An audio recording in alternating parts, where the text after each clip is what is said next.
Good afternoon or good evening, depending on where you might be. My name is Kevin Michael Grace, and this is the KMG show.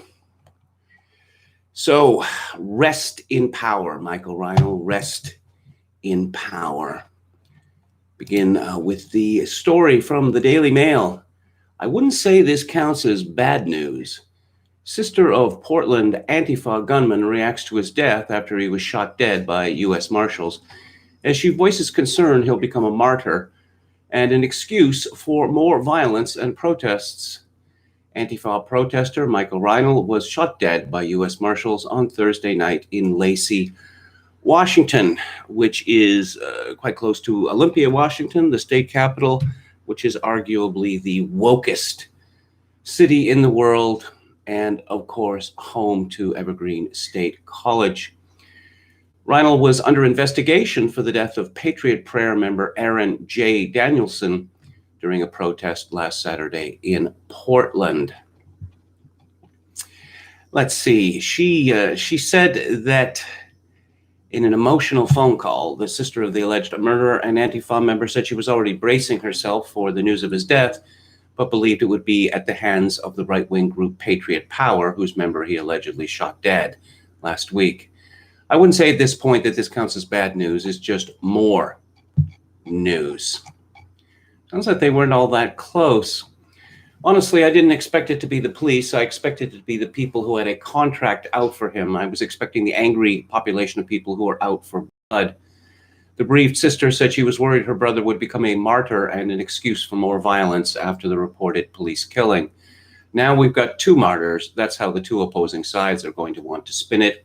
Hatred begets hatred. Anybody who saw him in their eyes standing up for the plight of the black people being killed by a police officer, this is going to validate their feelings in their minds of all the anger that they have, whether or not it's correct or righteous. Now, of course, rest in power, that was my little joke, but I see that I've been joke-cucked because it's actually happened.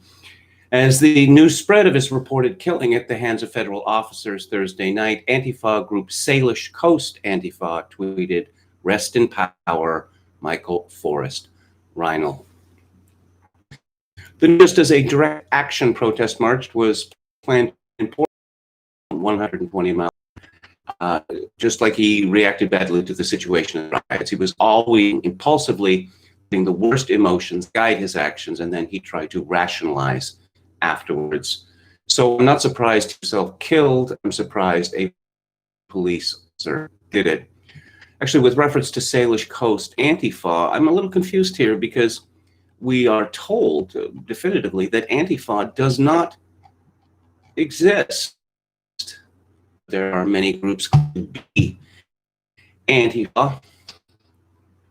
April continued. I'm relieved and also disappointed. At least it wasn't vigilante justice that got him, because I think that would actually be worse. It would feed the violence a lot more. The teacher and mother of two said the situation left her feeling hopeless for the country and worried for her brothers to their father be a murderer. I'm pretty sure they're already both thoroughly devastated. I imagine they get well. As estranged as we are, as much as I knew it was coming one way or the other, I've been saying to people for a while, turn him in, he's going to get himself killed. I know there's nothing I could have done differently to keep him from probation. Even though he really screwed, I was really hoping he would take responsibility for what it would be, so that whatever he faced would be something that meant something. Well, 5, also known as Cinco Jodas, are birds. For example, King Kenosha Capri shitbirds into the crowd. That filthy J. Danielson is a shitbird. Felony convictions, who still insists on looking for trouble, but not looking for a job. Kyle shot 3 felons. Unless you work in prison ministry, you probably 3 felons. Shitbirds. When you get up with homeless guys with shits, shitbirds have homes, or at least a dopey friend they can crash with. With shitbirds, I'm criminals, dopers, violators, and dumbasses, all out looking for mischief after the good people are. Every few years, like Joe Rosenbaum, a tech shitbird who migrated northward. Important for our purposes is that shits are always looking for something: weed, beer, cigarettes, unattended bicycles, runaway girls, or stake chance coup on society by committing a little them covered destructive thing being cheered on. When we on the right think about Antifa, we have a tendency to greatly overestimate the threat they present and their innate competence. But as soon as you start rounding them up, you find almost nothing but shitbirds. We obsess about conspiracies and foreign handlers when, in fact, outside of a few agitators, the vast bulk of the soldiers are shit. And when you rely on them, results. If foot soldiers are shitbirds, you're not capable of doing much more than run. The preponderance is why you should not be worked up and they're a sideshow. They're asleep. And remember that the real enemy isn't fighters, it's the DAs who don't charge the shitbirds for their shitbirdery. It's front the bail money for them, and the Patreons for the agitators, and the GoFundMe for the vehicles who pay the bills. Shitbirds will always be with us. Leftist big money can be stopped. Remember that. Of course, it's telling that there are so many of these people on the loose, and that despite their multiple criminal convictions, be able to maintain some sort of existence. Reinoehl was, he drove a Cadillac. Of course, he'd like to get it and drive a Cadillac with his children in it, doing dangerous things. These are essentially worthless people, but it's very sad that it has come to that, I spoke excess created by capitalism, which finished in 2008, and now we pay money to maintain the previous, we borrow them to maintain the previous situation. Something like Michael Reinoehl, he was on the streets of Portland every night for months. Where does the money come from? Where does the money come from? Looking in the chat. Our valiant moderator, Chad Chadson, says, this happened 2 blocks from my sister's house in Lacey, Washington. William Hicks says, and where was Michael Reinoehl's friend of color whose life he saved? Doesn't seem fair, but he was, and therefore sacrificed the cause. Isaiah Selassie likes the floral embellishments. They said pleasant. Well, thank you. Stream is buffering heavily. I don't know. I've done all that I do in that regard. Let's move on to Joe Biden. He spoke at Kenosha in September 3rd, and he had some, very Joe Biden-ish things to say. Let's see. Do you ever think you turn on the TV and roughly 2 out of 3 ads would be biracial couples selling a product? Now, there's a clip of this that went, and I thought it was one of those fakes, as they say. But no, he actually said that. You ever think you turn on the TV and roughly 2 of the 3 ads would be biracial couples selling a product? That would never have happened in the 50s, 60s, 70s, 80s, 90s. This generation, is a different generation. They're the least prejudiced, the most optimistic, the best educated, the most desirable of change of any generation, so we can't let them down. Those of us are a lot older. We got to join them and do it now. Again, I thank you. As I said, I really am optimistic. I promise you, win or lose, I'm going to go down fighting. I'm going to go down fighting for racial equality, equity across the board. We hold these truths to be self-evident that all men and women are created equal, endowed by their creator. Well, that may be what your birthright was, but it's very different than actually being treated equally, being treated the same. So I suppose Joe would be in favor of elimination of affirmative action across the board. Everything from black mortality rates and pregnancy straight through to educational opportunities and everything in between. But the country's ready. And if they're not, it doesn't matter, because there are certain things I ain't going to change. There are certain things worth losing over, and this is something worth losing over if we have to, but we're not going to lose. Now, Joe is very upset about a story that appeared in the Atlantic. Oh, before we get to that, this is from Town Hall, Matt Vespa, former VP Joe Biden of Wisconsin, where President recently visited Kenosha, was engulfed by leftist riders. He's supposedly ahead in the Badger State. The Biden operating like a scrambling mess, trying to catch up to Trump, and the narrative laid out in the Republican convention, which, unlike the Democratic event, mentioned the lawless stalker, not supportive of anarchy and take over, blah, blah, matter. It's the Marxist cause. Yeah. He told it out for you all now. I don't know what on earth Joe Biden is going on about. Steve Guest, here's Joe Biden's screening the participants at this event in Kenosha, and even gave the participants a script to read. One of the people there said, "I was told off this page, but I can't. You need the truth." Here's how tweeted, and yet cogent Biden is, and his inability to speak without notes or having a staff for him is a Russian plot, a Russian spy operation, I tell you. Susan Crabtree, Biden tells one of the participants in Kenosha that you're getting too antsy. Sit down. Couldn't hear the nervous response. Oh, no, but he just told the audience goes on too long, they'll shoot me. Yeah, Joe Biden, missionary.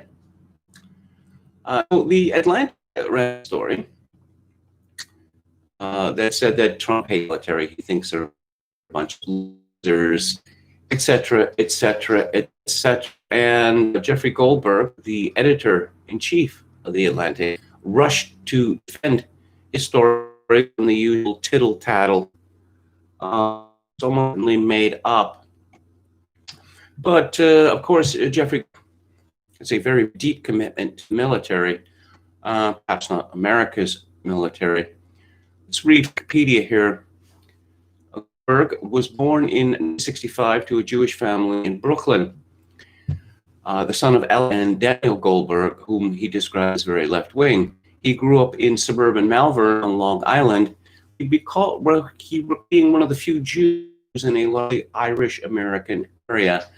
Retroactive when describing his visit to the Israeli state as a teen, Goldberg has claimed that he was, quote, a powerless 13-year-old boy suffering at the hands of Irish pogromists, juvenile pogromists, unquote. This is 1978 that he's talking about. This suggests to me that Goldberg is a fantasist and that he has a big chip on his shoulder about America. Goldberg, University of Pennsylvania, he was editor-in-chief of Daily Pennsylvanian. While at Penn, he worked at the Hell Kitchen serving lunch students. He left college to move to Israel, where he served in the Israeli Defense Forces as a prison guard during the first Intifada at Kitziot Prison, a prison camp set up to hold arrested Palestinian participants in the uprising. Goldberg, well, let's first, Trump denied the story, saying it's a fake story and it's a disgrace. They're allowed to do it. Goldberg responded, it is not fake, it is real. This story is extensive and entirely accurate. That's all I can say. This is not the first time, of course, certainly not the first time today that the president has cast aspersions on journalism that doesn't reflect well on him. So his reaction is completely predictable. You're right, it's very vigorous, and I think that these vigorous denials are motivated by a realization. I think you were talking about this earlier, a realization that these kinds of comments that he's made really don't reflect well on him. Among a certain kind of voter, he actually needs very much in a couple of months. So I think there's a little bit of energy there from that realization. This is tittle-tattle, and it barely counts as journalism. Somebody who is not named overheard someone else who is not named saying this, that, and the other. Furious Joe Biden lashes out at Donald Trump over claims he called dead troops, saying, "Who the heck do you think you are? My son was not a sucker," and demanding, "Is it true? Apologize." Well, if it were true, then it would be reasonable to demand that Donald Trump apologize, but Trump is denying it, so why should he apologize? "I'm always cautioned not to lose my temper," Biden said. "This may be as close as I come this campaign." Oh, I think we're going to see much, much better than that. The report in The Atlantic says Trump canceled a visit to the Ain Marne American Cemetery in Paris in 2018 because he worried his hair would be disheveled by the rain. He reportedly asked, "Why should I go to that cemetery? It's filled with losers." During the same trip, he allegedly referred to the more than 1,800 Marines who lost their lives in the Battle of Belleau Wood in France as suckers. He also asked who were the good guys in this war and said he didn't understand why the U.S. would intervene on the side of the Allies. The president allegedly said that those who served in the Vietnam War were also losers because they failed to dodge the draft. White House aides hit back with a series of angry denials.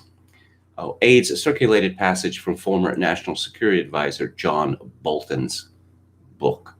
Bolton said a bad weather call was the reason Trump didn't go to the cemetery.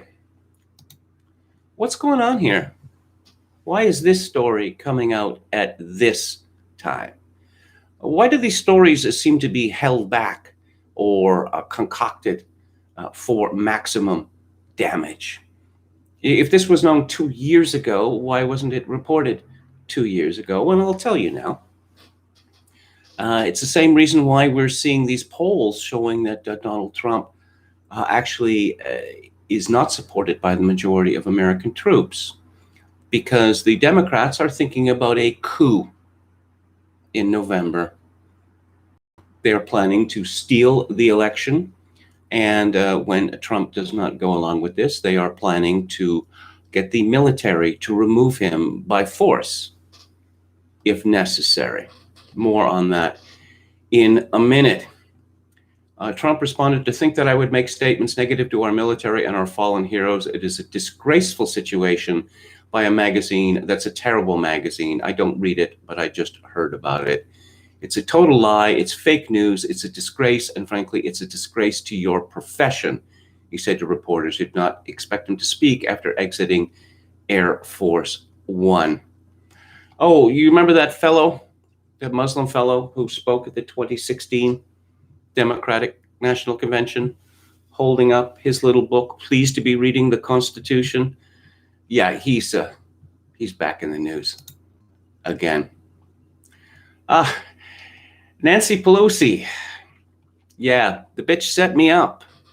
That is her response to Hairgate, or the Hairspiracy, as Alex Berenson dubbed it.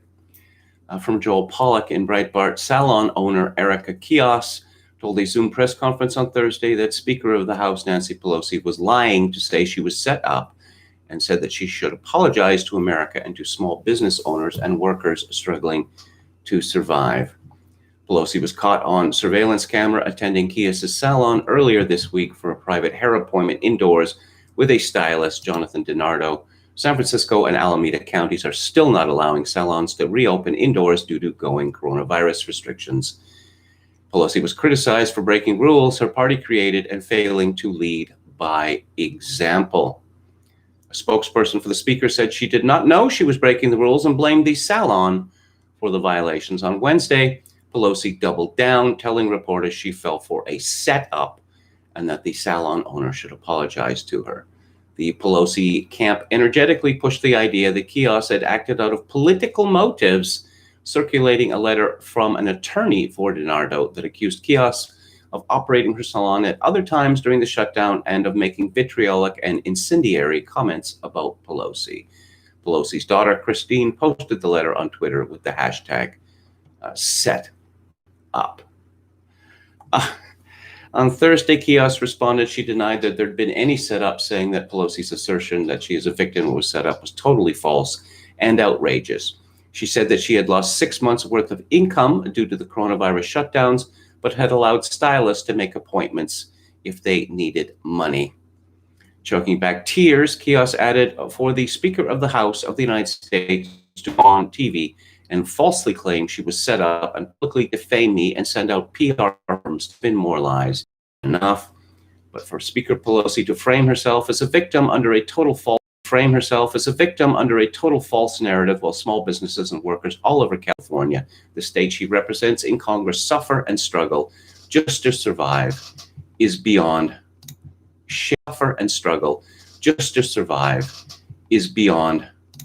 shameful. So who else is rushing to the defense of Nancy Pelosi? Well, Father James Martin, S.J., who made a curious comment on Pelosi. He said on September 2nd, it is sad that a bishop again attacks the personal faith of two Catholics inaccurately. Biden and Pelosi, quote, deny so many of the teaching of our faith, unquote, so many other than abortion. Which ones? The incarnation, the resurrection, the Trinity, the real presence, grace. And I responded to him, oh, so conveniently, you neglected to mention Pelosi's celebration of sodomy, which is one of the 4 sins that cry to heaven for vengeance.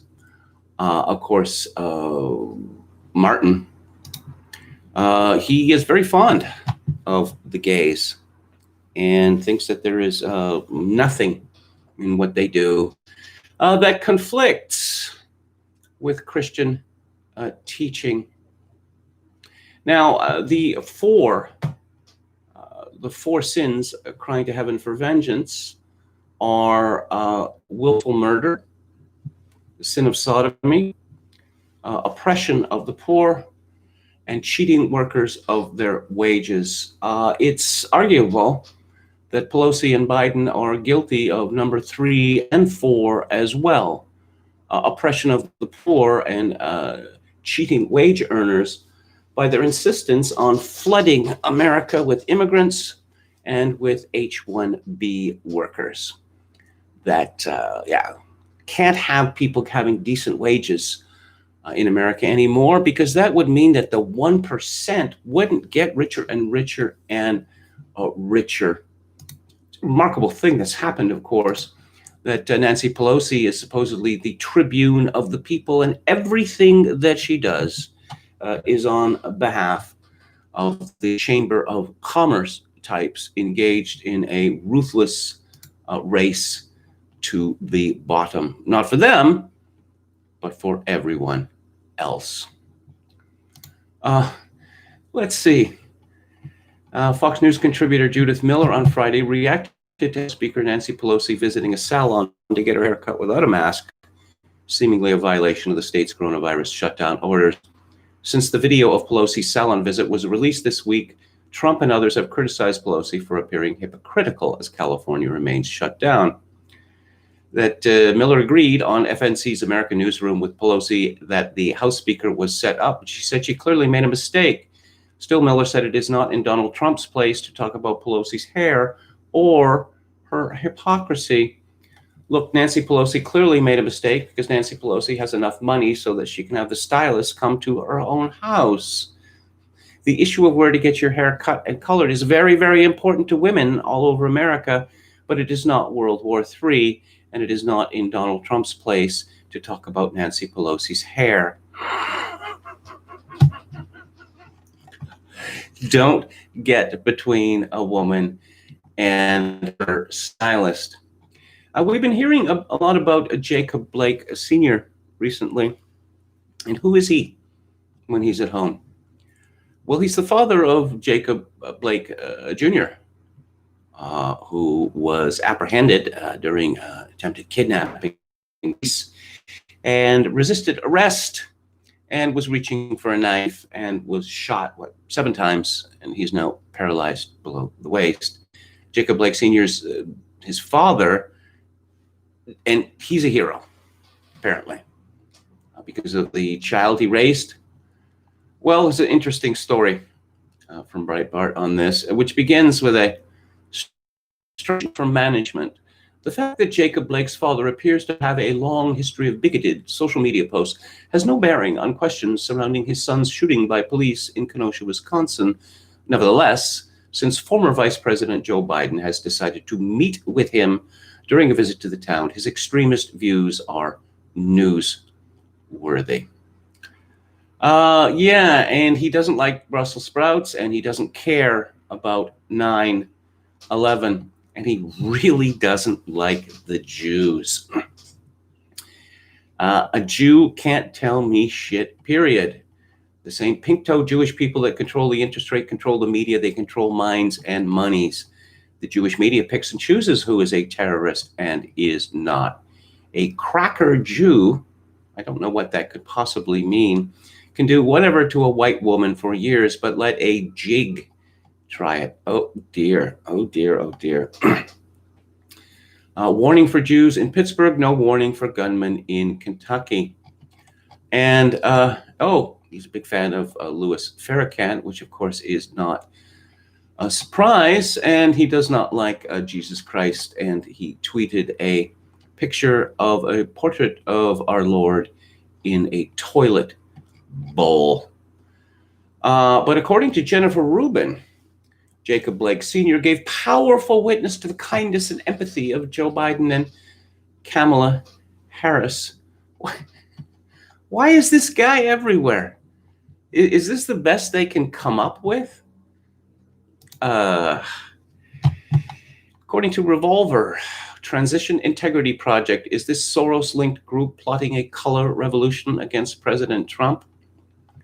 In our previous report on Never Trump State Department official George Kent, Revolver News drew attention to the ominous similarities between the strategies and tactics the U.S. government employs in so-called color revolutions and the coordinated efforts of government bureaucrats, NGOs, and the media to oust President Trump.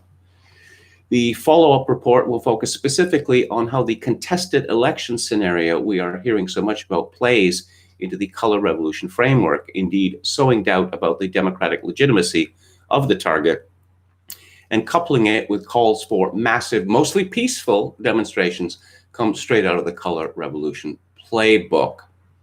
And this is precisely the messaging we've seen from those same key players in media, government, and the Democratic Party machine, most prominently from a George Soros-linked group known as the Transition Integrity Project. First, a quick color revolutions. This refers in context to a specific type of attack that the U.S. has been known against foreign regimes, particularly Eastern Europe, authoritarian and hostile to Americans, rather than using a direct military intervention to affect regimes as in Iraq. Color revolutions attack a foreign regime by contesting its electoral legitimacy, as in Iraq. Color revolutions attack a foreign regime by contesting its electoral legitimacy, organizing mass protests and acts of civil disobedience, and leveraging media contact to ensure favorable coverage to their agenda in the White House. It would be disturbing and a coordinated effort to use these exact same strategies and attack or overthrow Trump. The ominous nature of what we see unfolding before us only truly people specialize in these color revolution, race change operations overseas are literally the very same people attempting to overthrow Trump by using the very same playbook.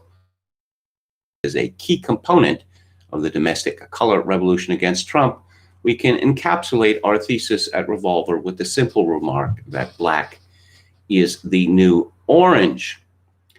The Boston Globe first reported on Sunday that the group of Democrats and Republicans scenarios as part of what's been called the Transition Integrity Project. Of course, what they do not say about this ostensibly bipartisan group is that its founder, Rosa Brooks, is a longtime close associate of George Soros and his Open Society Foundation. She served as both special counsel to the president at George Soros's Open Society Foundation and as a board member of that foundation. 2006 to 2007.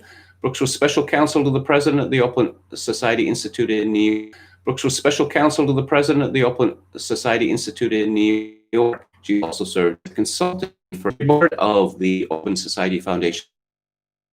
Advisory board. Media outlets such as the National Pulse have drawn attention to Rosa Brooks' Soros connections, as well as some interesting connections to Democratic presidential candidate. But it's certainly suspicious that the group claiming to be bipartisan, which runs games that reinforce the dangerous new talking point that Trump won't concede, just have to be linked to George Soros and Joe Biden. Trump-Gate fanatics Bill Kristol and David Frum participated in the study as well. In fact, Trump Republicans pretended to be him in a simulation. They had him do a bunch of this Open Society Foundation used to describe the Ukrainians took to the streets in peaceful protest after then President Viktor Yanukovych chose not to sign an agreement that would integrate the country more closely with the European Union. The International Renaissance Foundation, part of the Open Society family of foundations, has supported civil society organizations defending human rights and justice, tackling corruption. For 25 years, the International Renaissance Foundation has worked with civil society organizations defending human rights and justice, tackling corruption, including Tatars and Roma, pursuing health and education reform, and helping to facilitate Ukraine's European integration. Yes, what we saw in the Ukraine was an illegal coup d'etat, which was fomented and supported with money, lots and lots of money, to Kiev was provided by neo-Nazis, actual neo-Nazis, and they are the muscle that keeps the regime in power. Trump now because the Atlantic and the deep state, they are blackening the name of Trump. You know, when the call comes to remove him by force from the White House, senior ambassador during the period of the Maidan protests, McFaul is yet another coloration specialist who played an active role promoting the impeachment of President Trump. In fact, after a Revolver story exposing State Department official George Kent, McFaul took to Twitter to denounce the term color revolution in favor of the more palatable democratic breakthrough. This is what he said in August of this year. Autocrats have demonized the phrase color revolutions, and revolution generally has a negative connotation for many. Instead, I use the term democratic breakthroughs. Yes, McFaul's color revolution bona fides are so substantial, he literally wrote the book on it. He's one of two editors of a series of essays, Revolution in Orange, about the orange color revolution in Ukraine. Okay, so yeah, color revolutions, revolution in orange. Orange is a, now this phrase should not be used. And I suppose it will be claimed, if it has not been claimed already, that use of this phrase is in fact anti-Semitic because, you know, George Soros is a Jew and you're not allowed to criticize George Soros without outing yourself as anti-Semitic. This is absolutely absurd, of course, and it's outrageous. But that's the narrative that the media are pushing. Yeah. Moving on. Oh, yeah. This is a fun story. Andrew Neil, who's the editor-in-chief of The Spectator, as well as a big presence on British TV. He tweeted, "No need to bother, Co-op. As of today, you are henceforth banned from advertising in The Spectator in perpetuity. We will not have companies like yours use their financial might to try to influence our editorial content, which is entirely a matter for the editor." Co-op said, "That's escalated quickly, and we want to set the record straight. The tweet sent yesterday was incorrect and does not reflect our advertising position. Our policy supports editorial freedom," and you can read more about it here. Well, what is this in reference to? Well, here's a story from RT. When a British supermarket advertised in a conservative magazine, a brand of activists took offense and got the ads pulled, but not before the magazine banned the supermarket for life. Welcome to mutually assured cancellation. The Spectator is a widely read conservative magazine, and Co-op is Britain's 5th largest supermarket by market share. When activists with Stop Funding Hate noticed a Co-op advertisement in the Spectator's pages last week, they demanded that the supermarket sever its relationship with the publication, calling the magazine toxic and inflammatory. Stop Funding Hate tweeted on August 29th, over 92,000 Co-op UK members overwhelmingly backed a motion on responsible advertising at the company's 2018 annual general meeting. Many who voted will be disappointed to see Co-op UK's management supporting a magazine notorious for transphobia and anti-Muslim propaganda. The group's tweet received only limited attention, but one transgender woman managed to get Co-op's attention, accusing the supermarket of funding transphobia in the Spectator and claiming that the magazine prints overwhelmingly hostile articles about trans people. Lisa Fajita, that's what she calls herself. I'd have thought it was obvious if you read my tweet in the thread by Stop Funding Hate. The Spectator regularly prints articles about trans minorities, with nearly one article a week this year alone, and overwhelmingly hostile. Yet Co-op support that negativity with advertising. The Co-op responded, "Hi Lisa, I'm sorry to hear this. Please, can you tell us more about this?" in a DM. This was signed Faisal. Co-op responded on Thursday saying, "We are taking up the issue with them with a view to them not using this publication again in the future." The story at this point is a familiar one. Outrage activists push a company into withdrawing ads from media they disagree with. American businesses advertising with Fox News' Laura Ingraham, Tucker Carlson, Sean Hannity have been targeted in similar boycott campaigns, while journalists themselves have occasionally jumped on board the boycott bandwagon, as CNN did recently when it named and shamed firms that refuse to stop advertising on Facebook, which has been accused of turning a blind eye to hate speech on its platform. And yes, Co-op denied itself valuable exposure to please the Social Justice Brigade, and the Spectator denied itself ad revenue to maintain its conservative editorial line. Reaction to the news was split on culture war lines too, with online lefties pledging to their quinoa and soy milk from Co-op in solidarity, and the grumbling by Spectator subscriptions to back their beloved transphobic mag. Good for Reinoehl. Very pleased about this. Welcome to Canada, and enjoy your free heroin. No, I'm not making this up. It'd be difficult to make up anything about Canada at this point. The police in Canada and chief medical officers and the NDP party and the Green Party are all demanding that possession of all criminalized. Marijuana has been legalized in Canada, but all drugs should be decriminalized. Why is this?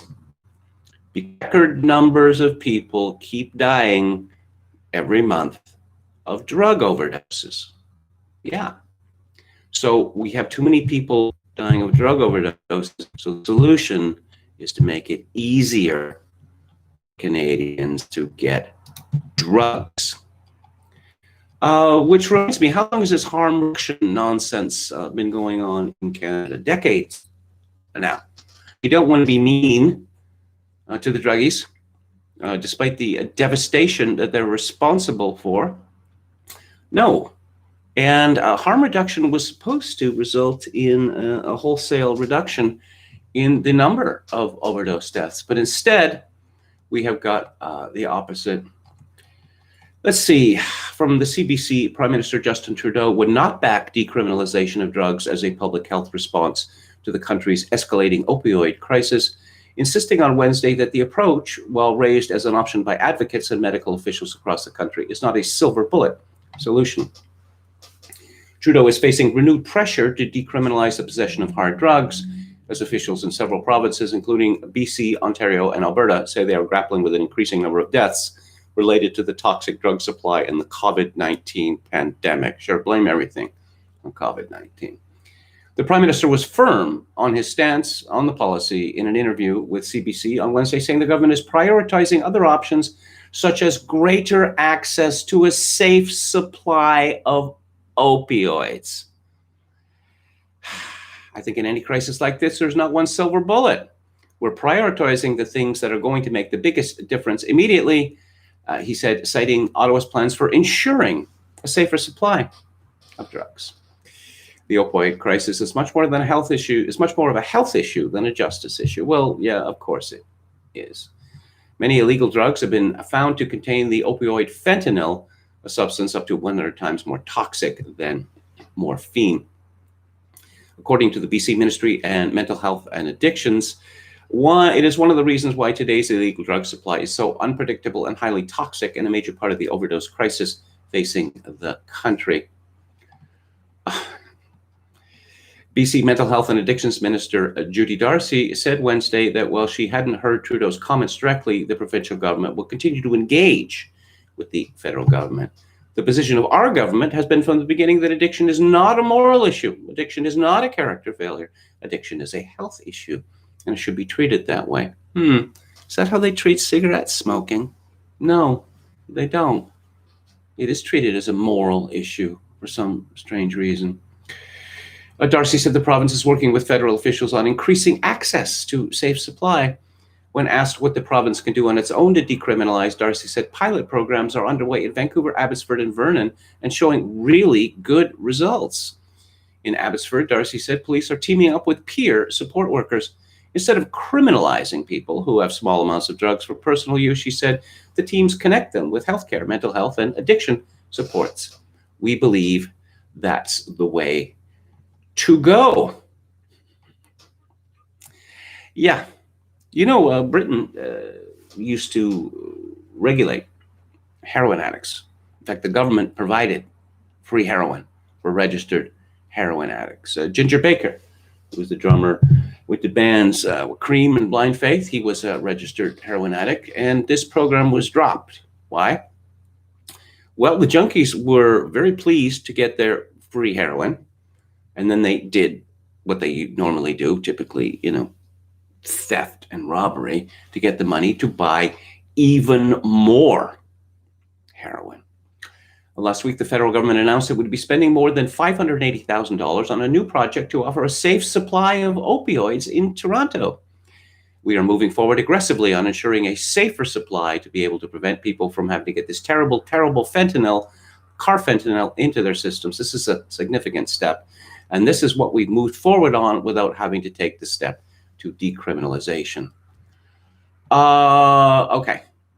If you're going to provide free drugs to people, and you are going to give them a place to consume their free drugs with the requisite orange juice and cookies and the like, and pats on the back from social workers, how is this any different than decriminalizing drugs?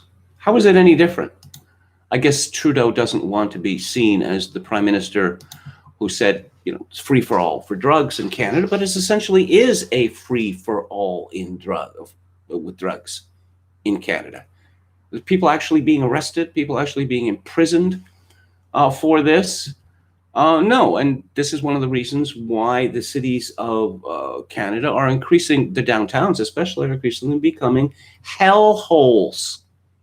Because we have decided that we love junkies. We all love junkies. And what can we do for the junkies? How can we be kinder to the junkies? That's where Canada is now. Of course, there's another way to look at this, which is if you see what happened in old age homes, COVID-19. And if you look at the push from the elite to expand euthanasia, or a physician-assisted killing, there's not enough people. It's not just old people. It should be everybody, maybe even teenagers, who should be allowed to call a doctor to top themselves because they're depressed. What are we looking at here? We are looking at culling the weak. And that seems to be the policy of Canadian governments. I guess it will save money in the long term, a lot of money, actually, rather than making it clear that we're going to do all we can to stop people ruining their lives with drugs. The weakest members of society will be encouraged to ruin their lives with drugs, and perhaps when they become sufficiently miserable, to get a doctor to put them out of their misery. It's a win-win situation, apparently. There's a story from the Calgary Sun. Last week, Federal Health Minister Patty Hajdu sent a letter to her provincial and territorial counterparts and regulatory colleges encouraging them to act, including increasing access to safer pharmaceutical-grade alternatives to the contaminated illegal drug supply. You want the good stuff? Go to the government, because the government's got the good stuff and they're giving it away for free. That's not going to mean more junkies, is it? Well, of course it will. But we love junkies. Let's go to the chat here. No, we got lots of it. Oh, Death Squad member got death squatted, says Chogokin 666. I prefer to use the word limited. Isaiah Selassie says, stream has stabilized now, it's fine. I'm glad to hear that. DB Cooper says, Joe has a tendency to drop lots of red pills without intent. You might remember a couple of years ago, there was some uneasiness when Joe went out of his way to say, gay marriage, gay. It's the Jews. The Jews are responsible. Thank you for this. In other contexts, that might have been seen as ferociously and unacceptably anti-Semitic, but not in this case. I'm looking forward to Joe, Joe Unleashed. I want to see Joe Unleashed, making jokes about being shot, talking about how just wonderful it is to see 2 out of 3 commercials featuring biracial couples trying to sell you stuff. Wow, Joe Biden endorses woke capital. Again from Chogokin66, ain't is the y'all of old folks. Mike F., best educated. Recall Joe Sobran quipped that high school students 100 years ago took Latin and Greek, while college students today take remedial English. Let's see. Did we talk about death squads yet? Is the stream quality bad for other people? Asked Wandering Spurg. I don't think that Trump would say what he is alleged to have said, but what Trump is alleged to have said and done everything by now. And these people never come out. Why don't they identify themselves? I mean, surely, if Trump had actually said these things, although it is rumored that some 4-star general is going to be trotted out closer to the election to say that, yes, Trump did say these things. Of course, he has to be kept now. Someone needs to run KMG's stream through a neural network so we can get a smooth video feed. How is stream quality so bad from Vancouver? I'm at a loss. Octopus Knight says, I guess it's true that hair still grows on a desiccated corpse. Well, actually, it's the shrinking of the skin on the skull that results in the hair looking longer. MCT, I cannot imagine Nancy Pelosi as a mother.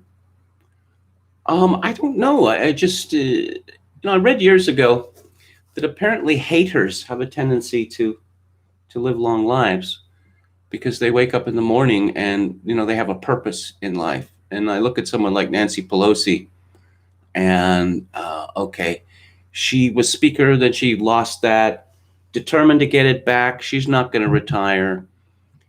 She's speaker again, but Trump is president. So let's bring down Trump.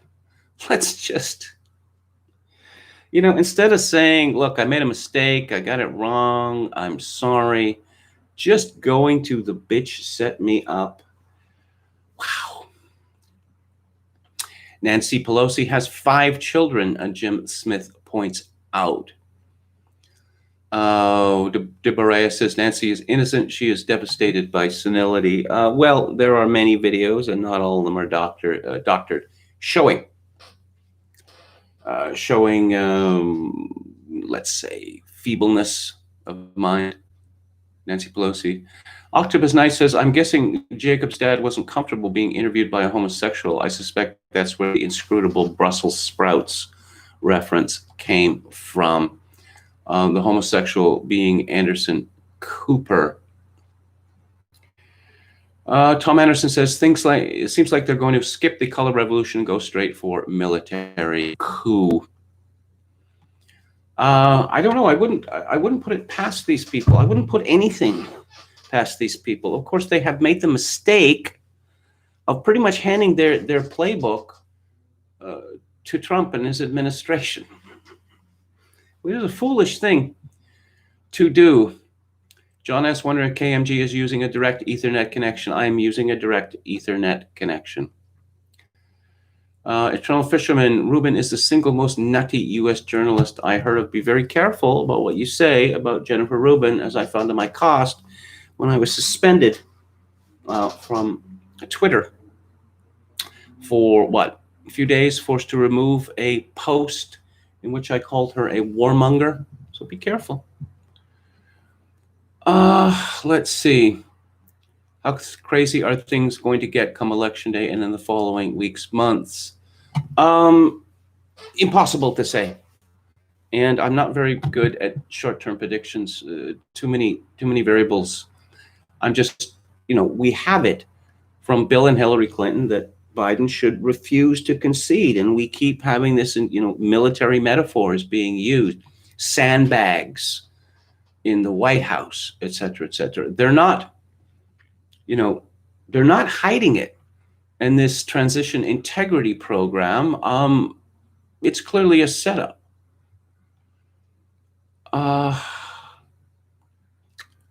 Billy Smith says, KMG, please tell your viewers who live in the Greater Vancouver area this. What would that be? But you can get exception cards just by going to the Compass Card office and asking for one. Oh, I guess this is referring to masks. Let's see. Hickma Warrior says, Reinoehl is clearly Germanic, means pure oil.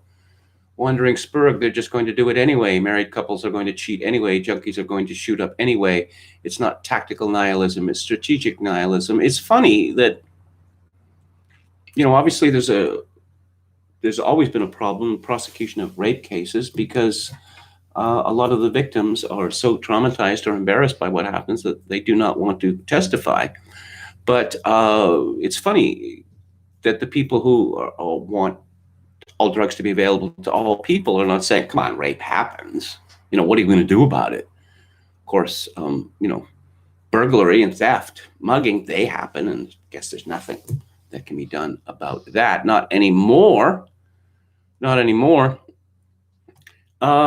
Dalrymple wrote an excellent book on drugs.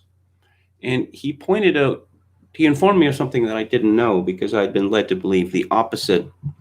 That heroin addicts, for instance, become thieves, burglars, because they need money for their habit. Actually, the majority of heroin addicts were felons before they took up the habit. Halper says Biden has all the ideological commitment of a bus driver. The feminist movement has been running on hatred ever since they achieved equality in the 1980s, says Brandon Smith. Did they? They achieved equality? Because apparently it's exceedingly controversial to make certain assertions regarding biology and the biology of those people we call women. Feminists who do make these assertions are threatened with violence. Actually, Oh, more on the panic side, Nicole Bogart reports that Canada's active COVID-19 case numbers continue to rise, concerning experts. More people are dying every month for drug overdoses in Vancouver alone than have died in the entire province of British Columbia since the COVID-19 epidemic began. What's the bigger problem here? Canadians are being urged to remain vigilant, scanning the horizon for COVID-19. Vigilant and practice good public health measures as the number of active COVID-19 cases rises to nearly 6,000 across the country. Ontario, Quebec, Alberta, and BC have all seen steady increases in the number of active cases, since some recording numbers that haven't been seen since the height of the outbreak. On Thursday, BC announced 89 new cases of COVID-19, bringing the provincial total to 1,175 active cases. 34 people are currently hospitalized. 34 people. Okay. So what does this tell us? It tells us there's not much of a connection from testing positive for COVID-19 and becoming seriously ill. Not much of a connection at all. But let's continue to panic. Let's continue to panic, because panic it's what we have to do. It's what we must do. It is our duty to panic. And wear masks. Got to wear masks even outside. I noticed the new leader of the Conservative Party, Erin O'Toole. Now his Christian name is spelled E-R-I-N, but he is a man, not a woman. Don't be confused. He's photographed wearing a mask outside. Why? What's wrong with him? Seriously, what is wrong with this man? What is he afraid of? Or is it simply, the case of him not wanting to be seen without the mask? And do masks work? Do they work against COVID-19? There's no proof of it. And many people argue the exact opposite, in fact, that masks make the situation worse by trapping particles in the mask, which are then concentrated and then expelled. But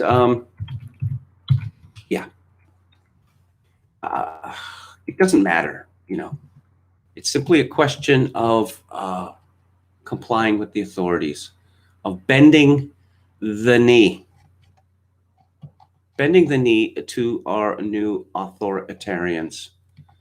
That's what it's come down to.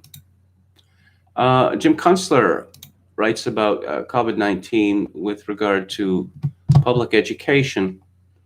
His essay today is called Back to School. Do you think? After the spring from hell and 2 months of summer staycation, families across the land anxiously await the very dubious reopening of this school year. The COVID-19 virus has revealed structural cracks in the mighty fortress of public education. Some districts remain closed or only tentatively and partially open. It's easy to see where this is going. Before we go further, remember the first principle of the law of emergency. Anything organized at the giant scale is liable to fail. During the post-war growth spurt, we consolidated all the nation's schools into giant districts. They're in buildings designed 2 decades of mass shootings in schools. I think we got the correct message from this, which is that this manner of schooling produces so much ennui and anomie that some kids turn homicidal by the time they hit their teens. The fact that this condition remains unrecognized and certainly absent from public discussion says a lot about our disastrous collective psychology of previous investment. Having set up this miserable system at titanic expense, we can't even think about changing it. Now, as is usual in human history, the process will happen emergently on its own, whether we like it or not, because circumstances demand it. Another matter absent from news media is what happens when falling taxes start to bite the giant consolidated school districts. My physics teacher correspondent in New England writes, school finances are in full reverse mode. Whispered in the hallways before every school committee and in every town council chamber is the awesome reality that sales tax and property tax collections are down 25 to 30%. The fear is palpable. It seems to me that public ed, as we currently know it, will be history in about 4 years. It is a big edifice. It will take a few years to fully implode, but not a decade. There's no money left to keep it going as it is, unquote. And so technology steps in to save the day. Remote learning, it seemed like a good idea at the time, but the unintended consequences are pretty grim. Is it realistic to park little kids, say first to sixth graders, enough computer screens for 6 hours a day? I doubt it. And now that we've set things up so that many households advise the remote learning, personally, I doubt that a majority of even high schoolers will stick to that. Right? What about the many poor households? The schools may dole out laptops and tablets to them, but what if there's no internet service in the home? What if the parents are computer illiterate? What if there are several kids in the household chaotic? That is the actual reality where many single mothers are on public assistance. As it is, the kids already do badly in regular schooling. So then there's homeschooling. A parent buys a curriculum and follows it. Swell. Parents are actually equipped to do this. And who are the parents? Mothers mostly, who get to stay home kids at least half the day. I hasten to homes efforts as groups or pods of families, small ad hoc schools that resemble the structure of the one-room schoolhouses of yesteryear. But the journey to that outcome is likely to be messy and rocky, with a lot of children being left behind, or the Bible, a volume of Shakespeare, and a pile of law books. The colleges have their heads first at the top of the heap. Case point, a letter sent out to the whole of Princeton University's community president, Christopher Eisgruber, such a recently and disingenuous race pander, hardly been seen before, even at Harvard, Yale, and Brown, where insincerity flows like Mont. Gruber writes, we must ask how Princeton can address systemic racism in the world. The grandiosity is really something like the world has just been sitting around waiting for Princeton. Systemic racism in the world. The grandiosity is really something like the world has just been sitting around waiting for Princeton to fix it. Now the time is ripe. 19 has interrupted their business plan. Rather the stupendous and gross honesty that their ed has fallen into. The racketeering around college loans was bad enough, but the racketeering around fake fields of study, crime persecutions, and sexual hysteria has disgraced the very mission of higher ed, turned it into something no better than a sick cult, and infected the culture by seeding many institutions and business enterprises with cultist graduates bent on subjecting the whole of American society to a never-ending Maoist struggle session. If remote learning is for you, take 5 free online courses a semester at the Khan Academy, and don't fork over $75 to an Ivy League university for pretty much exactly the same thing. Right now, the schools are in turmoil as the students show up, get to partying, or merely convene in small social groups, and what do you know, things go all cruise ship. That's what happened at the State University of New York and Indiana University this week. More to come, I'm sure. Eventually, you see, thousands of colleges and universities across the land will close or at least downsize severely if the Maoists don't torch them after the election. The destiny of many young people today lies not in the hallowed halls of Google, Microsoft, and Goldman Sachs, but rather in the fields and pastures across the fertile parts of the country where food must be grown for a dwindling population. Shh, don't tell them that. They'll just have another tantrum, scream in your face, and cancel you. But the world goes as the world goes, and that's probably where it is going. Ross Clark reports in The Spectator that the much fabled and hoped for, even worshipped second wave has fizzled out.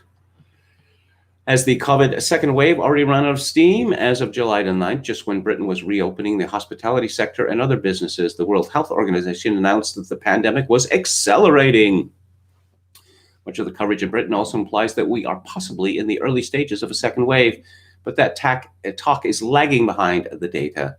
Globally, the number of new recorded cases peaked on July 31st at 291,691 and has shown a slight downward trend ever since.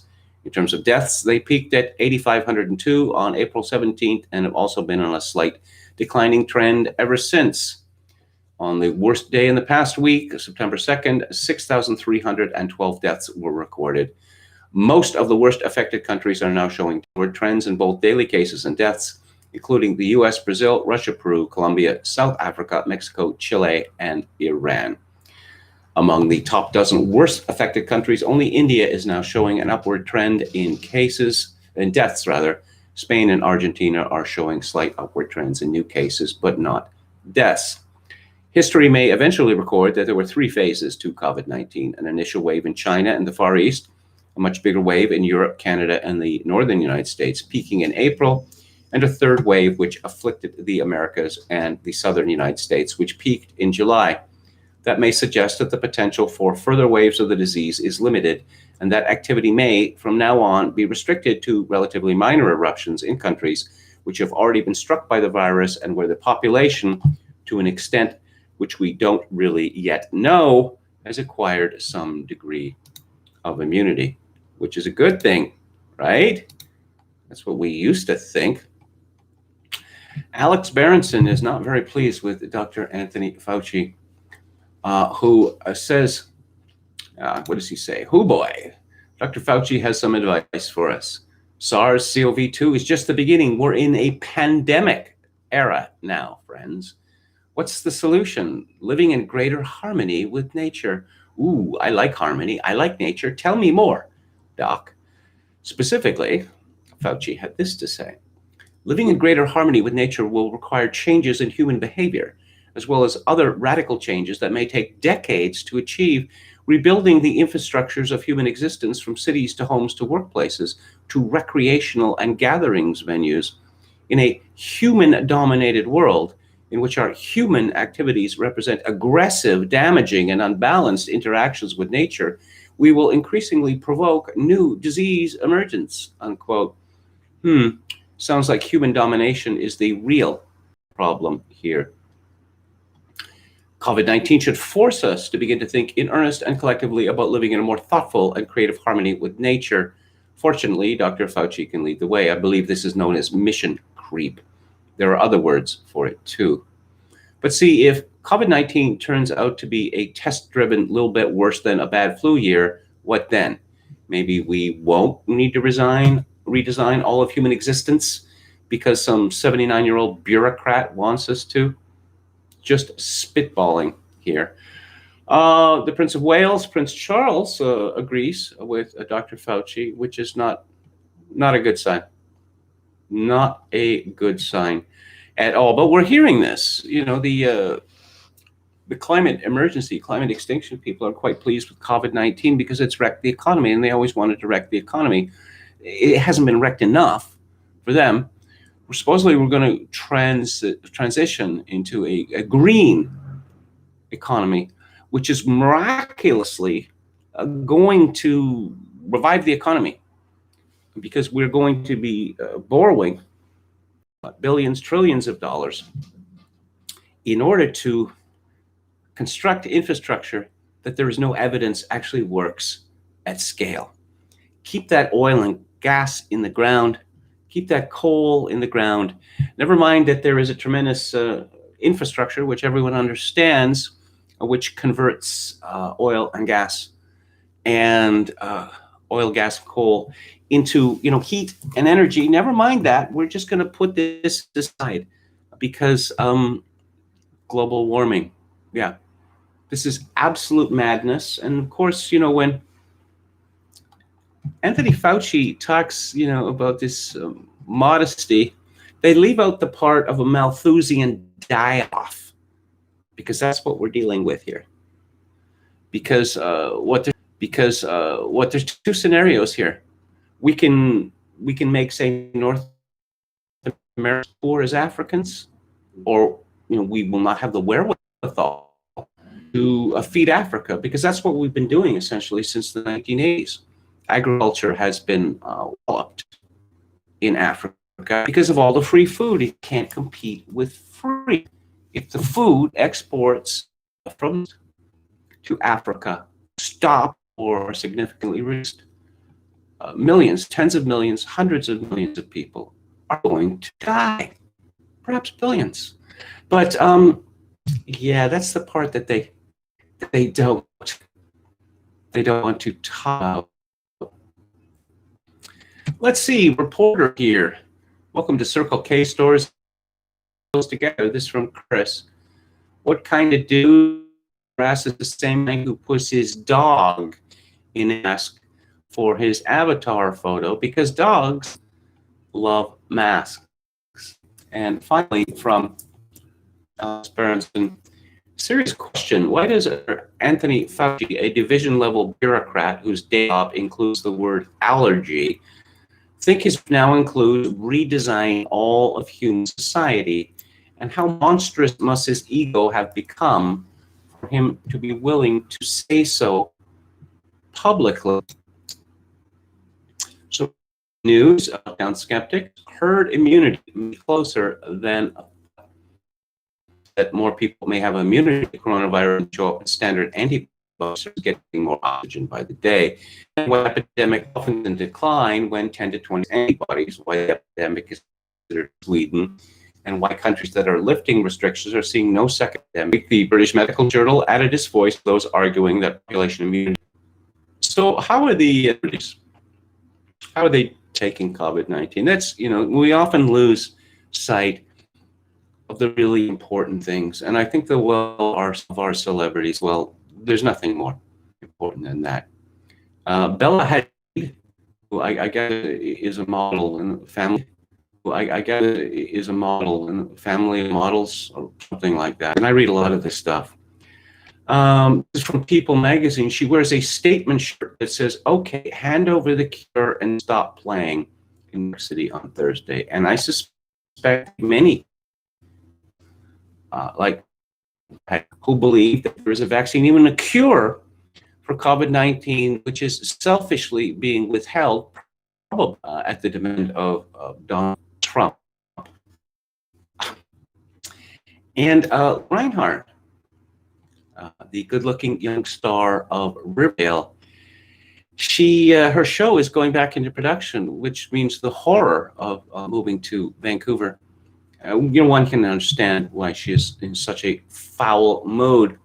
She spoke to E! Online and opened up about her career, mental health, and year of self-reflection in a refreshingly honest interview with Nylon.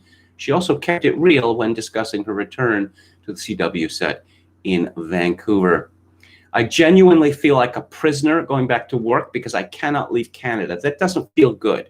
You can't go home for Thanksgiving, can't visit your family. No one can come visit you unless they quarantine for 2 weeks. It just feels fucked. Poor Lily. Poor Lily. For Lily, she viewed this time in quarantine as a sign to slow down and take a much-needed break from work, which feels like the opposite of what she's going to do in Vancouver. When everything's out of control, out of your hands, that's when it feels like it's very much doom and gloom. It's also like, but what a perfect opportunity to take control of what's going on inside. I feel very grateful because without this time, I would have just kept trucking along. This gave me a time to, for the first time in 4 years, step back and process what has happened in the past couple of years, process my emotions, and just process my shit. I needed to learn self-love, basically. It's a very hard thing to do. How the fuck do you love yourself? She asked, later admitting that she felt very lost at the beginning of the pandemic. I felt very sad and hopeless because of personal things that were happening in my life. Instead of distracting myself, effing random people and doing drugs and drinking my problems away, I chose the harder route, which was to not distract myself. I was like, I'm not doing that. I'm going to go through the next months, however many months of shit, pure shit, awful, crying every day, but the necessary route. I've seen too many people, especially in Hollywood, choose self-destruction. I understand it because no one wants to feel pain. Really? Really? Isn't that what your show is about? Isn't that what every TV show is about now? One feels so much empathy for a woman who's earning, what, $100,000 a week? Yeah. Must be terrible. Must be terrible, terrible, terrible.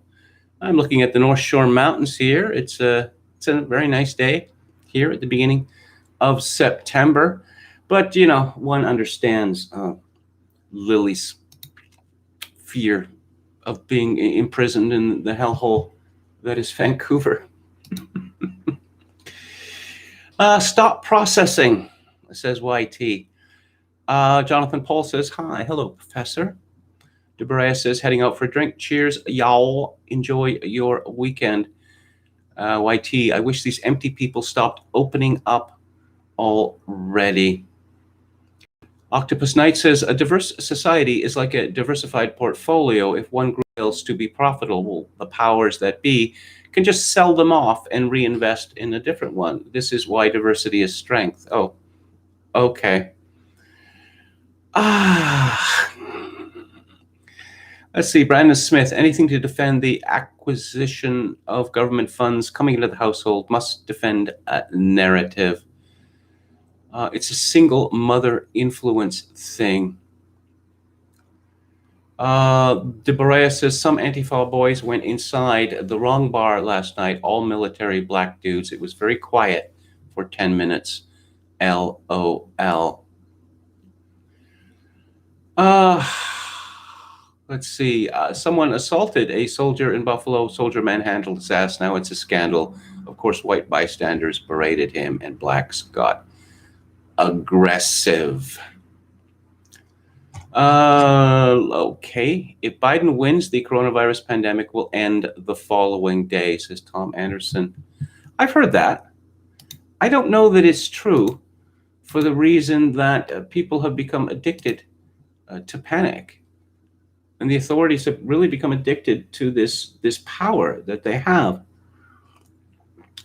If the coronavirus panic is declared over, how are they going to get people to keep wearing masks? How are they going to get people to take the vaccine? How are they going to be able to get away with forcing people to be vaccinated, which, you know, I think is the plan. I wanted to speak briefly about Tom Seaver, who was a baseball player who died this week at the age of 75. He was one of the heroes of my youth, particularly in 1969, when I was 14 years old. The Miracle Mets came from, 9 games behind in August and took home the championship. And Tom Seaver had a great role in that. You know, I was thinking about this the other day, and it was nice to be reminded of a time when everything wasn't meta, before sports went meta, that you could just enjoy the game and cheer for the team without, you know, all of these considerations, other considerations. TJ Quinn in ESPN, Superman, Batman, and Spider-Man were not actually somewhere outside our apartment on West 10th Street. That wasn't true of Tom Seaver. He was a superhero we could go see in Queens. The best pitcher in the game was on my team, had my name, wore the same cap I had. Would certainly understand why I took a black, wore the same cap, and with great deliberation created the back of my pinstripe ragged 41. So he talks about his parents moving to Iowa and him being upset about that. And one of the first things I learned as a young baseball writer was that you'd better be prepared to hear awful things about the men you admired as a boy. That knowing laugh you'd get from the older writers when you asked or that Hall of Famer was a good guy. Eventually, you stopped asking. So I was covering the Mets in 1999. And it was announced that Tom Seaver was returning to the club as announcer and instructor. I had the scars of almost 3 decades to gird me for one more disappointment. What I knew would be the most painful of all. Tom Terrific arrived in Port St. Lucie late, and he toured the camp in a chauffeured golf cart as though he were riding a chariot. He reveled and waved the way Roman gods do, and he was clearly pleased that he was Tom Seaver. At the end of the day, we newspaper writers waited in the dugout for our audience. He was late for that too. I turned to Mike Vaccaro of the New York Post, who shared my age and Mets breeding, and I said, I don't care who he is, I'm going to rip him. Vac nodded. When Seaver finally take his seat on the dugout, she apologized. He was engaging and charming, but I knew with the insight of a now jaded 29-year-old sports writer that this was just the act that legends trot out for those on the outside. I wish I remembered what I said, but at one point I cracked a joke and Tom Seaver broke up fully and loudly. Vac leaned over and whispered, "That was awesome." I whispered back, "I know. No other living person could have made me feel that way." Tom Seaver thought I was funny. Tom Seaver would come to know my name. Tom Seaver would take my calls in the off season. He told me about something funny his wife Nancy had said, about how his grade had come in that summer, about how my son had to learn to slap that front foot down if he wanted to throw a great slider. "Did I ever tell you about the dinner I organize at Cooperstown every year?" he said once. "It's me, Sandy Koufax, Bob Gibson, Gaylord Perry, and Warren Spahn. Sandy and Gibby are the only ones without 300 wins. You know what we call them? Our fourth and fifth starters." It seems that no one had a bad word for Tom Seaver, and he made up with the New York Mets despite the horribly shabby treatment that he endured there. It's remarkable how quickly bad management can destroy a sports team. And of course, the Mets are going through this now, with the Wilpons.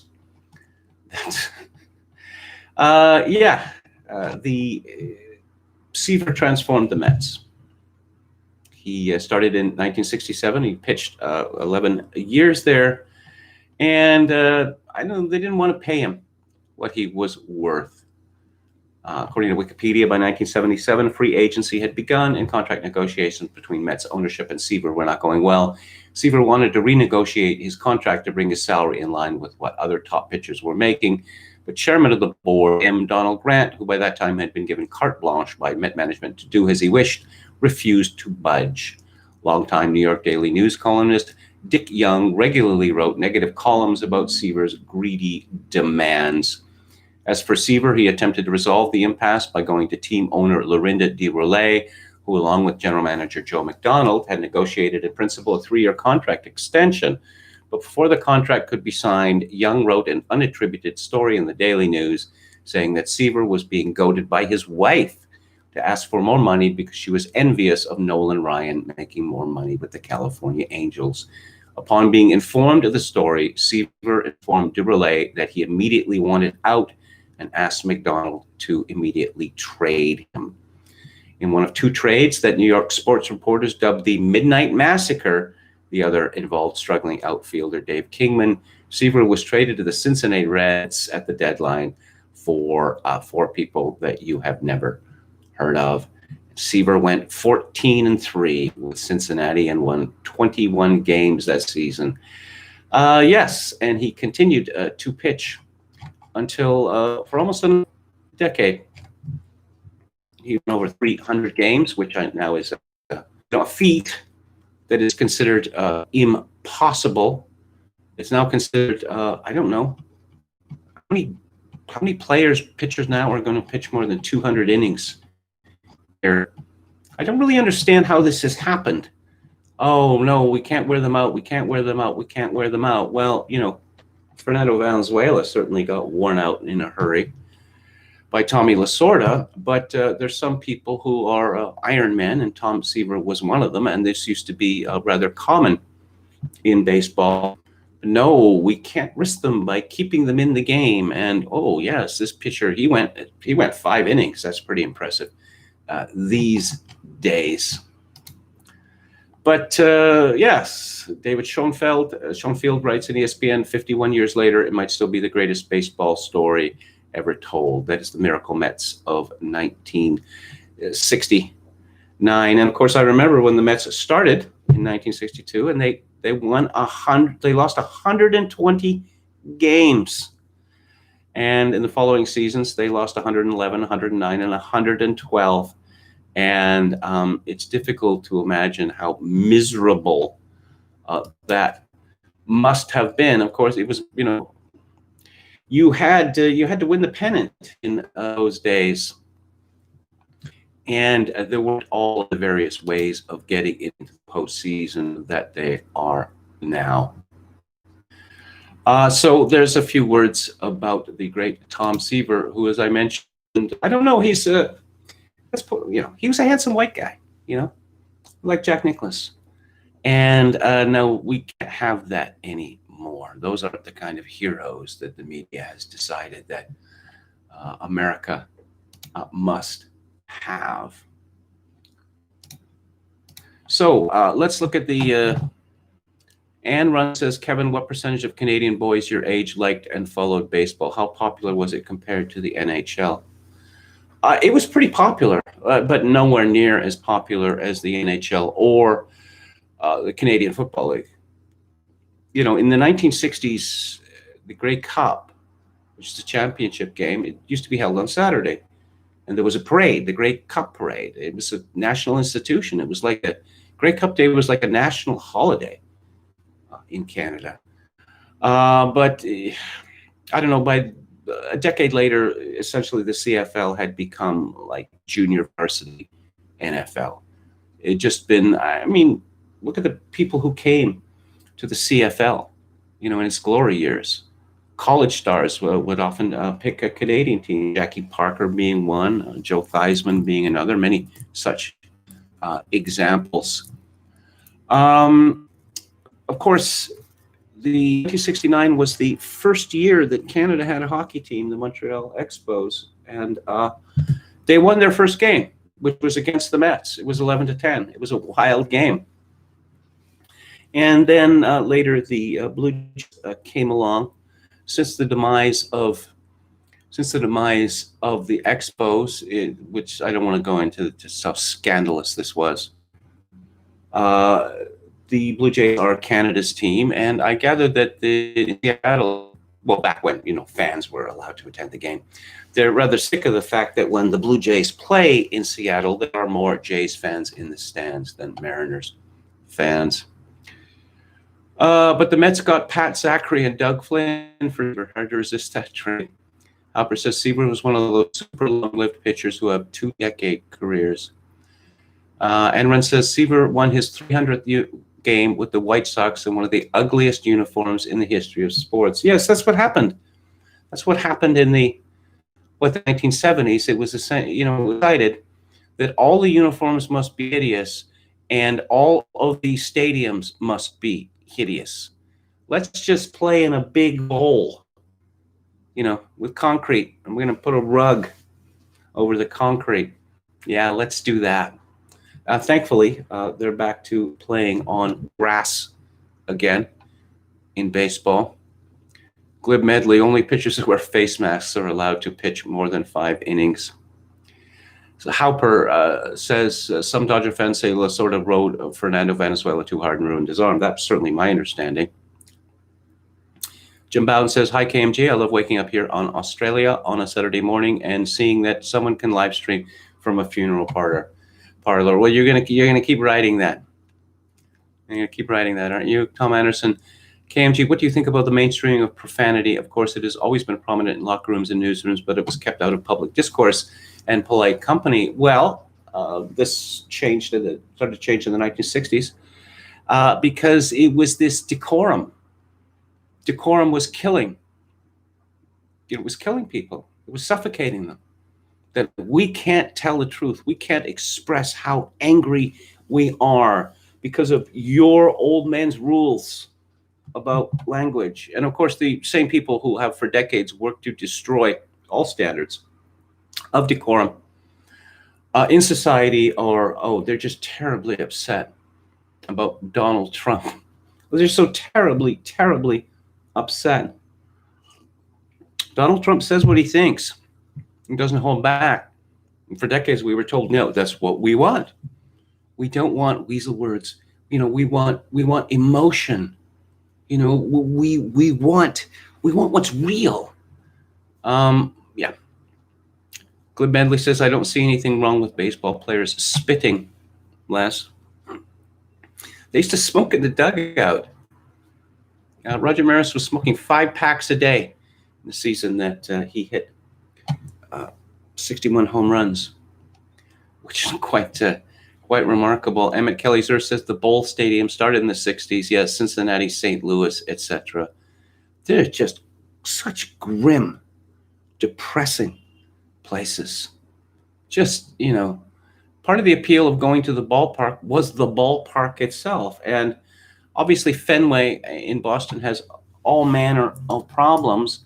And for the longest time, I heard all of these people, demanding it be torn down and replaced with a more modern facility. But they're lucky in Boston that they didn't tear it down. There's a whole neighborhood that's, grown up around Fenway Park.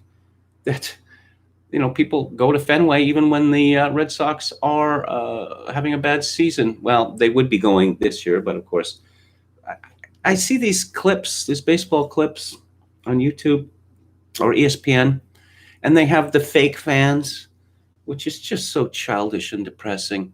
Why can't they have fans in baseball games? What's going to happen? Let's say you have a stadium that holds 48,000. You could get 12,000 people in there, even, with the social distancing, and you could make them socially distance waiting in line. Oh, at the concessions or whatever. Well, okay. Look, we allow people in grocery stores and they're passing each other in every direction. I just don't see. It just seems to be a point of pride with Major League Baseball and with the other sports that, we're killing ourselves because we don't want you to think badly of us.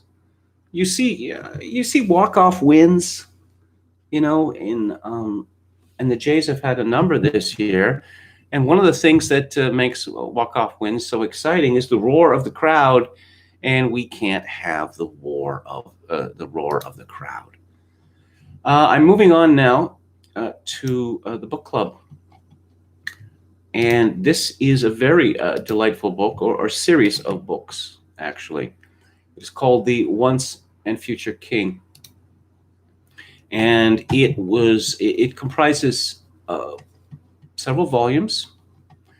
And it was first published as one book in 1958. And the volumes are The Sword and the Stone, The Queen of Air and Darkness, The Ill-Made Knight, and The Candle in the Wind. Yes, I guess Bernie Taupin must be familiar with that book. T.H. White was born in 1906 and 1964. He was born in 1906 and 1964. He was an odd man, a solitary man. And he loved the country, and he taught himself all about falconry and other recondite passions. If you read The Once and Future King, one is really impressed by White's understanding of nature, his closeness to nature, and the skill with which he describes it. Also, his knowledge of hunting with bow and arrow, and the different types of bows and arrows and their importance. And there's an enormous amount of detail in The Once and Future King, but it is not boring at all. I mean, I'm generally allergic to lengthy descriptions of nature in novels, but White had a really special skill. Now, what is this about? It's about the Arthurian legend, and it is based upon Thomas Mallory's Le Morte d'Arthur, which, of course, many works have been based on. I suppose what is different about White's rendering of this is that, as I mentioned yesterday, it is gleefully anachronistic. That there are so many things in the book which obviously could not have existed in the Dark Ages. And we have Merlin going backwards and forwards in time, and he seems to know of everything. The first time we meet him, he's complaining about not having proper plumbing in his cottage. and talking about electricity, and a whole bunch of other myths are woven into it. As well, for instance, Robin Hood, and this is the story of Arthur, who he doesn't know who his parents are. He's adopted by Sir Ector, and he feels very much in the shadow of his stepbrother Kay, before it is revealed that, of course, that he is a young man with a great destiny. This book is also distinguished by the fact that there is no attempt really to speak in archaic language. The language is of the British squirearchy, I suppose you could say, and British aristocrats of, say 1938. They, the people in this book, talk as country people in Britain had spoken. And again, it's funny to look at it because people don't speak that way in Britain anymore. The aristocracy had a particular way of speaking, which they have abandoned, I suppose, largely out of fear that someone will accuse them of being posh. But the people at the very top often spoke in that this was not cut glass English. There was a lot of dropping of G's and the like. Read something from this to give you an idea of the flavor of White's prose. Merlin had finished his breakfast and was puffing at the meerschaum pipe, which made his pupil believe that he breathed fire. Now he took a deep puff, looked at the wart, that's the nickname for Arthur as a youth, opened his mouth to speak, changed his mind, blew out the smoke, and drew another lungful. Sometimes, he said, life does seem to be unfair. Do you know the story of Elijah and the Rabbi Jackanan? No, said the wart. He sat down resignedly upon the most comfortable part of the floor, perceiving that he was in for something like the parable of the looking-glass. This rabbi, said Merlin, went on a journey with the prophet Elijah. They walked all day, and at nightfall they came to the humble cottage of a poor man, whose only treasure was a cow. The poor man ran out of his cottage, and his wife ran too, to welcome the strangers for the night, and to offer them all the simple hospitality which they were able to give in straitened circumstances. Elijah and the rabbi were entertained with plenty of the cow's milk, sustained by homemade bread and butter, and they were put to sleep in the best bed while their kindly hosts lay down before the kitchen fire. But in the morning, the poor man's cow was dead. Go on. They walked all the next day and came that evening to the house of a very wealthy merchant, whose hospitality they craved. The merchant was cold and proud and rich, and all that he would do for the prophet and his companion was to lodge them in a cowshed and feed them on bread and water. In the morning, however, Elijah thanked him very much for what he had done, and sent for a mason to repair one of his walls, which happened to be falling down as a return for his kindness. The Rabbi Jackanan, unable to keep silence any longer, begged the holy man to explain the meaning of his dealings with human beings.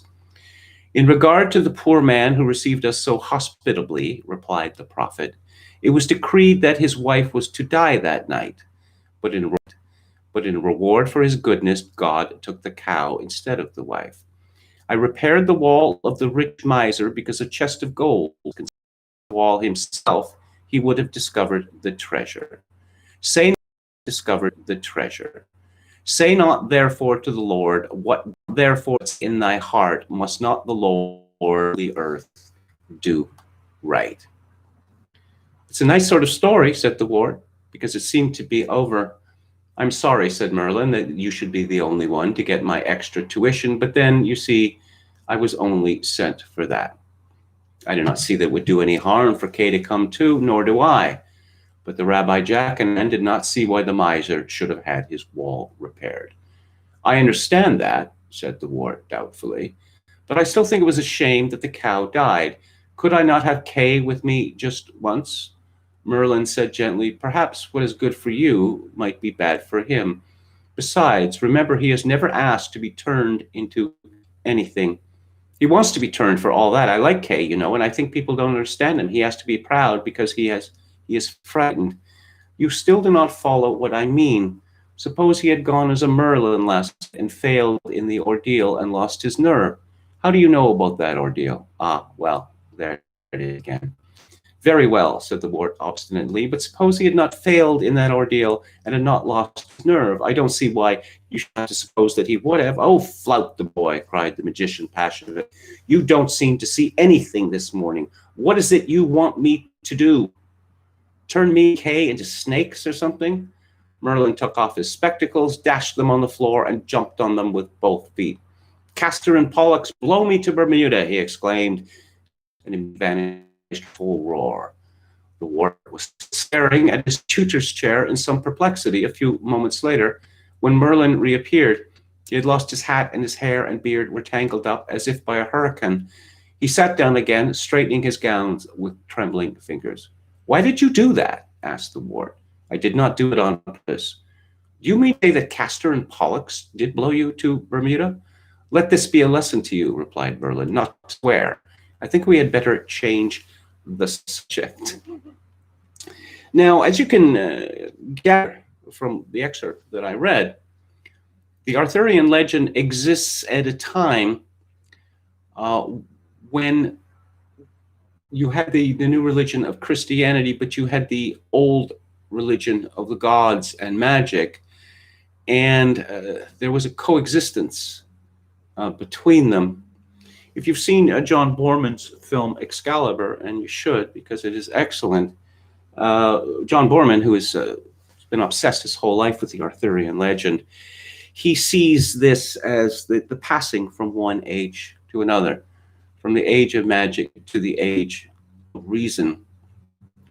What comes through really strongly in The Sword and the Stone view of the world which has been lost. Now, you know, I'm prepared to mock Dr. Anthony Fauci as much as anyone, but I think that it is true that our view of nature has become degraded, in that the holistic view of the world has been lost. Everything is seen simply in terms of efficiency. That it's become a exceedingly cruel world, and a one that is soulless. And without being twee, without being sentimental, without carrying on about merry England, T.H. White describes to us a world which is very different from the world that we live in, but in a way it is quite probably because of the language that is used and the anachronisms that are employed. Of course, Merlin was seconded to give Arthur the knowledge that he would need in order to be king. And of course, the king is a personification of the land. So Arthur must learn about the land. He must learn. He becomes a Merlin. He becomes a bird of prey himself. He becomes a fish, transformed into these creatures by Merlin. He meets Robin Hood, actual Robin Wood, apparently is what he was really called, and is merry man and goes off to battle Morgana, or Morgan Le Fay. We look at leaders now as being functionaries, being bureaucrats or perhaps as demagogues. But the idea of the land and the leader, its king, being united, that one not being able to live without the other, is an exceedingly powerful one. I suppose it's one which there is a residual effect of this still left detritus that one can see in the British royal family. Of course, they seem to be doing the best eliminating that, the connection of the monarch. Because what is the role? What is the purpose of a monarch if the monarch does not represent the land, and that the people are not in the travails that befell Arthur's king? Of course, there's a very strong suggestion that this is here on Arthur's part, that the land is stricken because he is spiritually stricken. And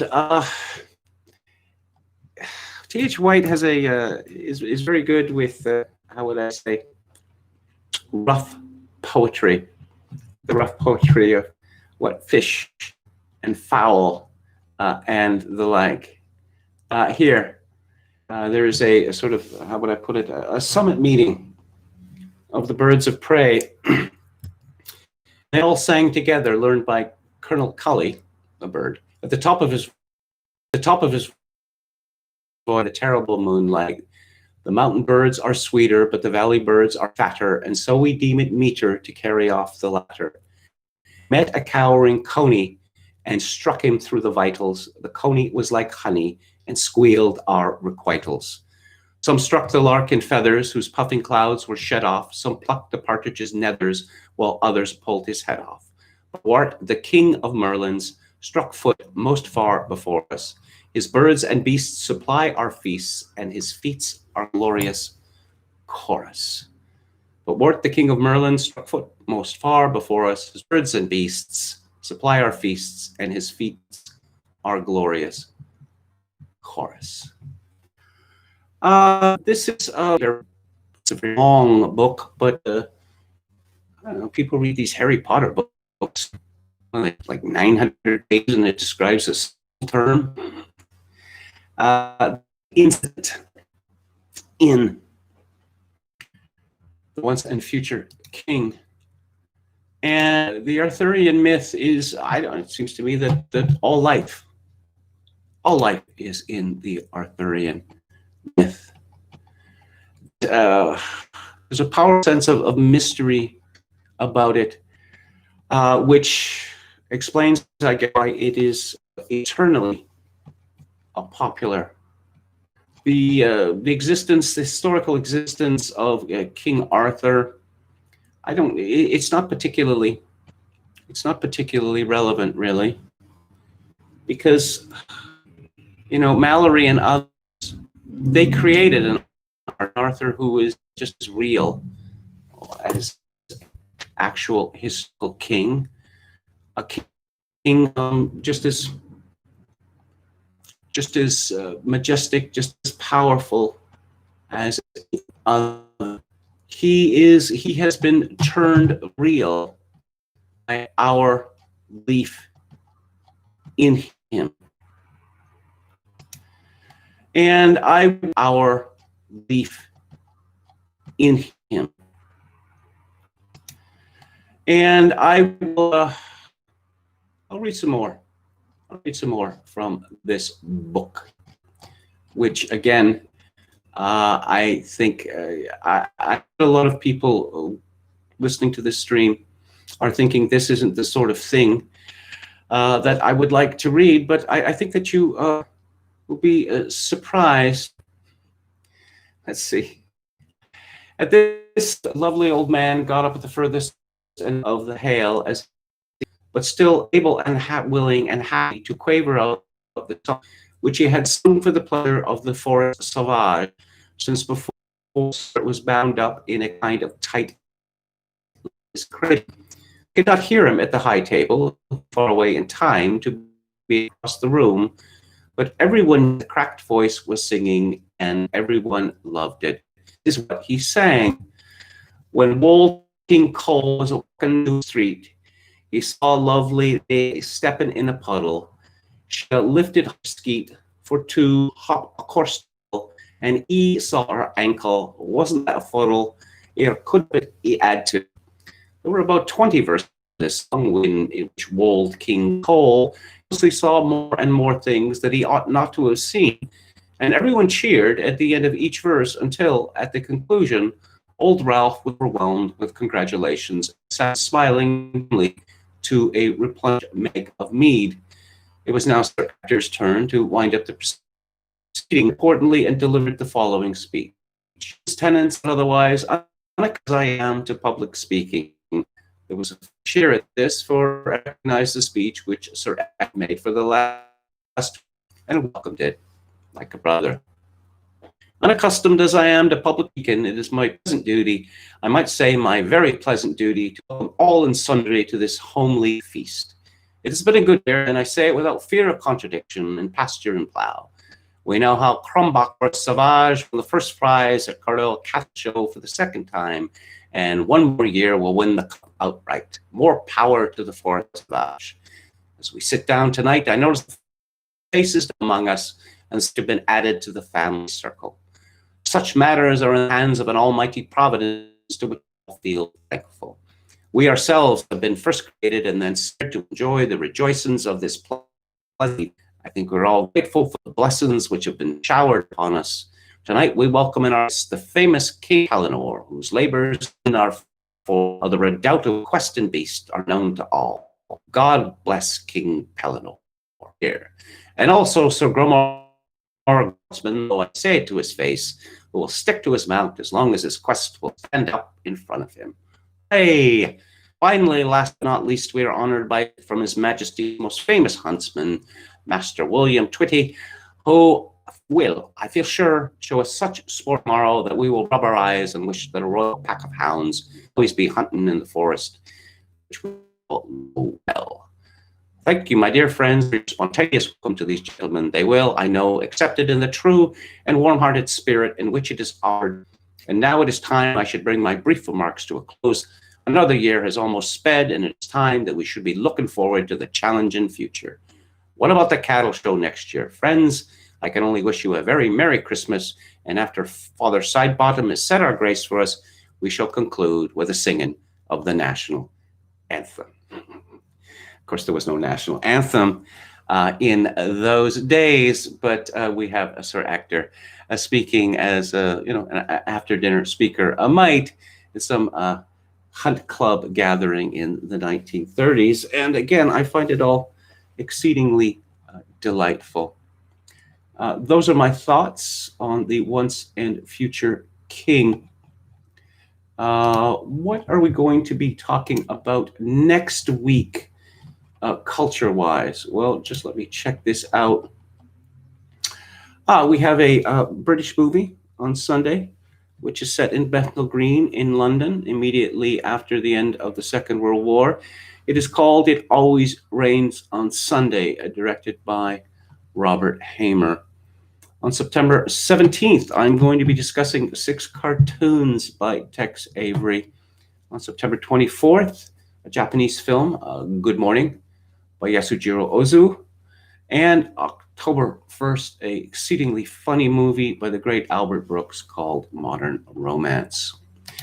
And on the book club, next week, I'm going to be discussing a book, a trilogy, which I have read several times, of the great Franz Liszt by Alan Walker. And after that, September 18th, Willa Cather's A Death Comes for the Archbishop. On September 25th, Christopher Lash's The Culture of Narcissism, and October the 2nd, Up from Slavery by Booker T. Washington. So that's the show for tonight and this week. I will be back on the air Monday at 4 p.m. Pacific, 7 p.m. Eastern. If you like the show or any part of it, I would be greatly pleased if you click on the like button and subscribe to my YouTube channel if you have not already done so. If you would like to contribute, make a donation to this live stream, you can do so through PayPal. And my address there is kevin_grace@hotmail.com. Once again, kevin_grace@hotmail.com. If you're Canadian, you can send donations directly through Interact to the address kevingrace@shaw.ca. And Anran says, modern romance is quite funny, and Catherine Harold, so yummy. Such a beautiful woman. She nearly, she has not had much of a career, you know. And I guess, you know, as I say, Hollywood, they discriminate against beautiful people. You know, there's no doubt in my mind. Kevin, what is the Decalogue DVD Blu-ray set you recommend? The British one is better. It's better technically. And yeah, it is, what is it? Masters of Sin? No, it's Arrow. I believe it's Arrow.